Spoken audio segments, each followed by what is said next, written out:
Caitlin Clark conveys lesson of getting yanked from game by Fever coach. The best individual performance of Indiana Fever star guard Caitlin Clark's injury-riddled second WNBA season came on June 14, when the Fever defeated the defending league champion New York Liberty by a score of 102-88 at Gainbridge Fieldhouse Arena in Indianapolis.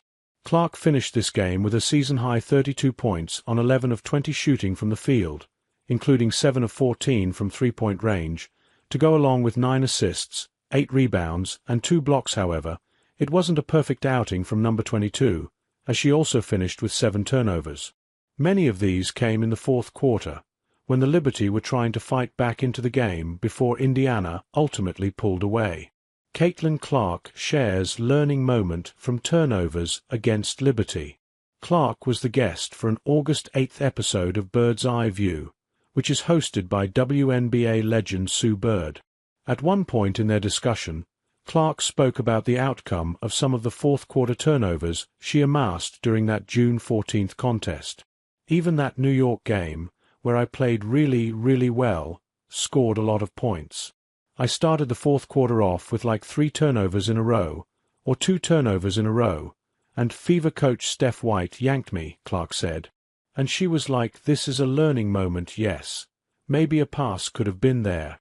Maybe you could have thrown a little bit better of a pass. But do we need that in this moment? No. And then she subbed me back in, and there was a play where I got a steal. We're going in transition, and Kelsey Mitchell takes off down the middle of the floor. Clark continued. There was like 2 people by her, and I literally go to grab the ball and just dribble out, and I literally start smiling so big, and I look at Steph, and I'm like, you don't understand how hard it was for me to not throw that. And she was like, oh, I know. Trust me. And everybody was like, we saw you about to throw that.